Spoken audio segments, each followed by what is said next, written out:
Breaking news చూస్తున్నాం. HMDA మాజీ director Balakrishna case దర్యాప్తులో సంచలనాంశాలు వెలుగులోకి వస్తున్నాయి.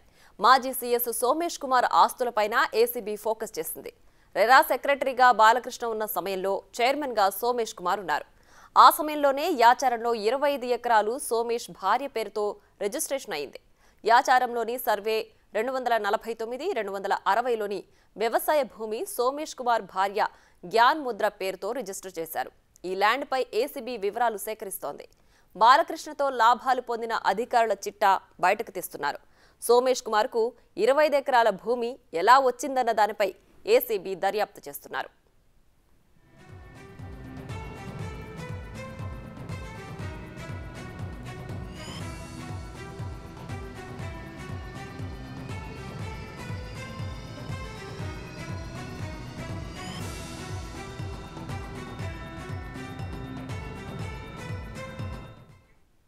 హెచ్ఎండిఏ మాజీ డైరెక్టర్ బాలకృష్ణ కేసు దర్యాప్తులో సంచలనాంశాలు వెలుగులోకి వస్తున్నాయి.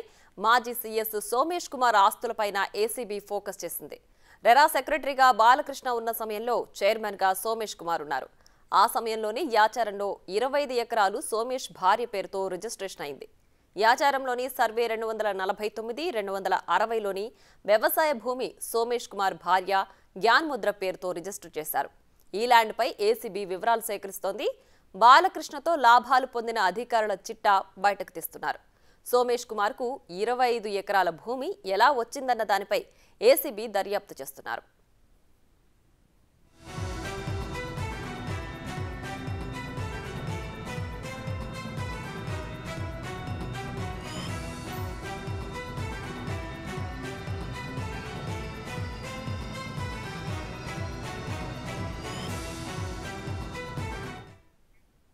రైట్, ఇక ఇదే అంశానికి సంబంధించి మరింత సమాచారం మా ప్రతినిధి రాణా ఫోన్ లైన్ లో అందించడానికి సిద్ధంగా ఉన్నారు. రైట్ రాణా, చెప్పండి, రెరా సెక్రటరీ బాలకృష్ణ కేసులో సంబంధించి ప్రస్తుతం ఉన్న అప్డేట్ ఏంటి? శివబాలకృష్ణ కేసులో ముఖ్యంగా ప్రముఖుల పేర్లు బయటకు వస్తున్నటువంటి నేపథ్యం కనపడుతుంది. ముఖ్యంగా గతంలో సిఎస్ గా పనిచేసినటువంటి సోమేష్ కుమార్ చాలా కీలకంగా హెచ్ఎండిఏలో కూడా ఆయన కూడా పనిచేశారు కాబట్టి ఆ సమయంలోనే ఆయనకి దాదాపు 25 ఎకరాలకు కూడా రిజిస్ట్రేషన్ చేయించారు అనేది ఇప్పుడు ఉన్నటువంటి తెరపైకి వచ్చినటువంటి అంశం. ముఖ్యంగా ఆచారంలోని సర్వే నంబర్ 249, 260లో వ్యవసాయ భూమి ఇది. దాదాపు సోమేష్ కుమార్ సంబంధించి వారి భార్య ఎవరెత్తున్నారు సత్యమని జ్ఞానముద్ర పేరుతో ఈ యొక్క రిజిస్ట్రేషన్ జరిగింది. ఈ ల్యాండ్ పై ఇప్పటికే పోలీసు వివరాలు కూడా సేకరిస్తున్నటువంటి నేపథ్యం ఏర్పడుతుంది. ఏసీబీ అధికారులు పలు కోణాల్లో కూడా ఇప్పటికే ఇన్ఫర్మేషన్ తీసుకొచ్చారు. ఆ యొక్క డాక్యుమెంట్స్ కూడా వారు చెక్ చేస్తున్న నేపథ్యం అయితే కనపడుతుంది. దాంతోపాటు ఈ సోమేష్ కుమార్ కి 25 ఎకరాలు ఎలా వచ్చిందన్న దానిపై కూడా ఆరాధిస్తున్న నేపథ్యం ఏర్పడుతుంది. ఎందుకంటే సిఎస్ గా ఉన్న సమయంలో కానీ అలాగే జిహెచ్ఎంసీ కూడా ఆయన తన కనుసరణలో పెట్టుకున్నాడు కాబట్టి అప్పట్లో హెచ్ఎండిఏలో కూడా చాలా కీలకంగా ఉన్నాడు కాబట్టి ఆయనకి ఈ యొక్క 25 ఎకరాలు ఎలా వచ్చాయి అనే దానిపై కూడా కూపీ లాగుతున్నటువంటి నేపథ్యం కనపడుతుంది. అయితే ఈ 25 ఎకరాల రిజిస్ట్రేషన్ దీంట్లో ఎక్కువగా ఈ బాలకృష్ణ యొక్క హస్తం ఎంతవరకు ఉందనే దానిపై కూడా వారు కూపీ లాగుతున్నటువంటి నేపథ్యం అయితే కనపడుతుంది. ఎందుకంటే ఆ సమయంలోనే ఈ యొక్క రిజిస్ట్రేషన్ జరిగింది కాబట్టి కంపల్సరీ వీళ్ళిద్దరికి మేలులు జరిగాయి అనేది కూడా ఏసీబీ అధికారులు భావిస్తారు. దాని తగ్గట్టుగా రిమాండ్ రిపోర్ట్ లో కూడా ఇదే అంశాన్ని కూడా వారు ప్రస్తావించారు. ముఖ్యంగా సోమేష్ కుమార్ పైన ఈ 25 ఎకరాలకు సంబంధించినటువంటి ఆరోపణలు వచ్చిన తర్వాత ఆయన కూడా వివరణ ఇచ్చినప్పటికీ కానీ ఏసీబీ అధికారులు మాత్రం పూర్తి స్థాయిలో దీన్ని దర్యాప్తు చేయాలి. ఈ యొక్క డాక్యుమెంటేషన్ కానీ గతంలో ఈ యొక్క 25 ఎకరాలు ఎవరి పేరు మీద ఉంది, ఈయనకి ఎలా వచ్చాయి, దాని వెనుక బాలకృష్ణ యొక్క హస్తం ఎంత ఉందనే దానిపై కూడా పూర్తి స్థాయిలో కూపీలాగుతున్న నేపథ్యం కనపడుతుంది. దాంతోపాటు ఈ శివ బాలకృష్ణకు సంబంధించిన విషయంలో అధికారులతో పాటు పెద్ద పెద్ద తలకాయలు కూడా తనకి అండదండలు ఉన్నాయనేసి కూడా ఏసీపీ అధికారుల విచారణలో కూడా బయటపడుతున్న నేపథ్యంలో ఇటు ఏదైతే హెచ్ఎండిఏ నగర శివార ప్రాంతాలు ఏదైతే ఉన్నాయో అక్కడ భారీ ఎత్తున భూములు ఒక్కొక్క ధర కూడా రెక్కలు వచ్చాయి. కోట్ల రూపాయల్లో కూడా ఈ యొక్క భూమి ధరలు ఉన్నాయి కాబట్టి వాటికి పర్మిషన్స్ ఇవ్వడంలో కానీ ఇట్లా వెంచర్స్ లో కానీ లేఅవుట్ లో కానీ పర్మిషన్స్ ఇవ్వడానికి భారీ ఎత్తున కూడా ఇతను లంచాలు తీసుకున్నట్టుగా అధికారులు భావిస్తున్నారు. దాంతో పాటు ఈ యొక్క శివ బాలకృష్ణ వచ్చినప్పటి నుంచి 8 ఏళ్ల కాలంలో ఈయన నుంచి పర్మిషన్స్ తీసుకున్నటువంటి అతిపెద్ద వెంచర్స్ లేఅవుట్ల పైన కూడా ఏసీబీ అధికారులు దృష్టి పెట్టారు.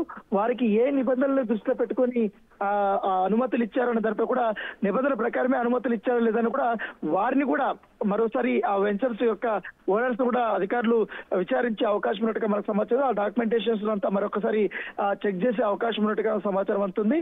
ఈ యొక్క అంశాలన్నీ కూడా దర్యాప్తు జరుగుతున్న నేపథ్యంలో ఇలా ప్రముఖుల పేర్లు అనేది బయటకు వస్తున్నాయి. దాంతో పాటు రాజకీయ ప్రముఖుల పేర్లు కూడా బయటకు వచ్చే అవకాశం ఉన్నట్టుగా మనకు సమాచారం ఉంటుంది. ఎందుకంటే ఇప్పుడు శివ బాలకృష్ణ ఏదైతే కస్టడీలోకి వచ్చిన తర్వాత ఆయన్ని విచారించిన తర్వాత ఆయనతో పాటు తన బినామీలను కూడా విచారించిన తర్వాత పలు కీలకమైనటువంటి అంశాలు అనేది బయటకు వచ్చే అవకాశం ఉన్నట్టుగా మనకు సమాచారం అవుతుంది. ఈ కేసు ఏదో ఒక చిన్న ఆషామాషగా కూడా అయితే వదిలే ప్రసక్తి లేదు. దీని వెనకాల పెద్దలాస్తి ఉంది కాబట్టి వందల కోట్ల రూపాయల అవినీతి జరిగింది. పైగా ప్రభుత్వ ఆస్తులకు కూడా నష్టం జరిగింది అనేది కూడా ఏసీపీ అధికారులు భావిస్తున్న నేపథ్యంలో ఇదే అంశాన్ని కూడా కోర్టులో కూడా వారు ప్రస్తావించారు. ఇప్పుడు ప్రస్తుతం ఏసీపీ కోర్టులో ఇవాళ కానీ కస్టడీకి కానీ బాలకృష్ణ ఇస్తే మాత్రం దాదాపు 3 రోజుల పాటు ఆయన్ని కస్టడీకి తీసుకుని విచారించున్నారు. విచారించలో కీలకమైనటువంటి అంశాలు, పైగా వీరికి ఏదైతే దర్యాప్తులో కానీ అలాగే మొన్న జరిగినటువంటి సోదాల్లో దొరికినటువంటి డాక్యుమెంటేషన్స్ కానీ అలాగే ఈ డబ్బుల గురించి కానీ అలాగే బినామీ సంబంధించినటువంటి అంశాలపైన కానీ